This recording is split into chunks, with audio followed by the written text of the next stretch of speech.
All right, guys, here we are.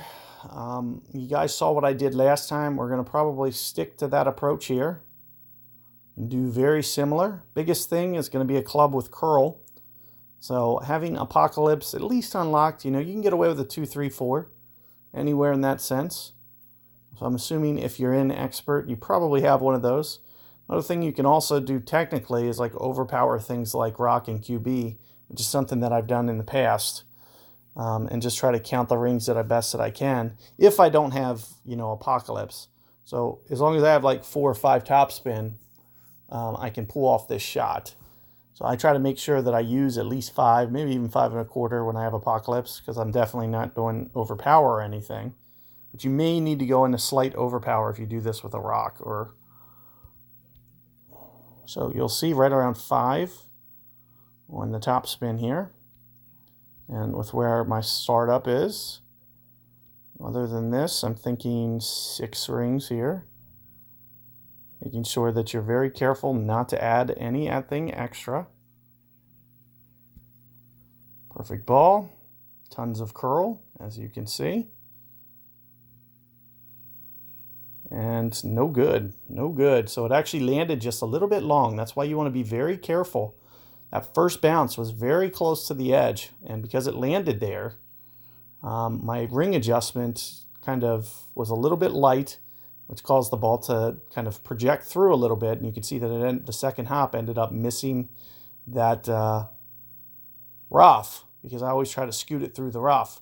So you do got to be very careful with your ring adjustment. I tried to make sure that I didn't add power, but apparently I must have, just been a little bit light with my ring adjustment.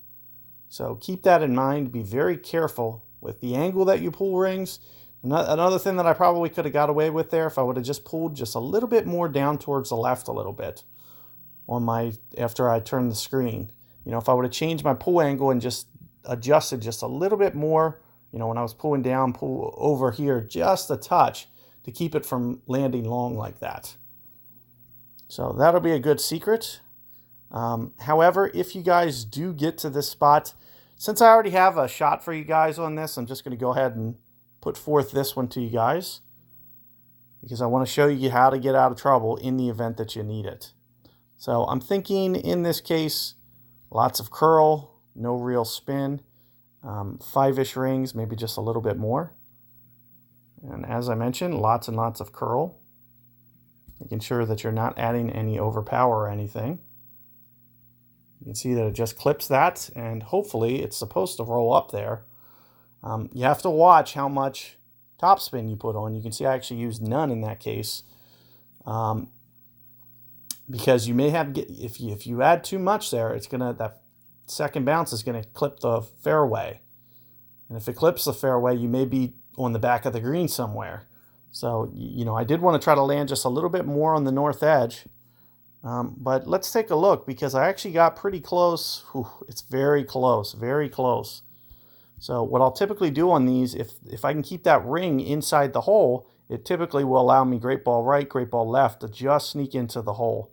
This is very close to the limits of that. So it looks like I caught a great ball left, but as you can see, it stayed within the limits. So as you can see, I still made it. Do check out that other guide. I was able to pull that drive off with a POC 4, and of course messed it up with a POC 6. Go figure. I mean, biggest thing, you'll just want to work on consistency there. Come weekend time, I feel confident in that drive. A mistake here and there isn't going to be that big of a deal. You can see I still got the eagle anyway. And there's still going to be potential to get yourself out of that trouble. You just have to execute that rough iron shot just a tiny bit better. So keep those tips in mind. Good luck, and I'll see you guys on Saturday.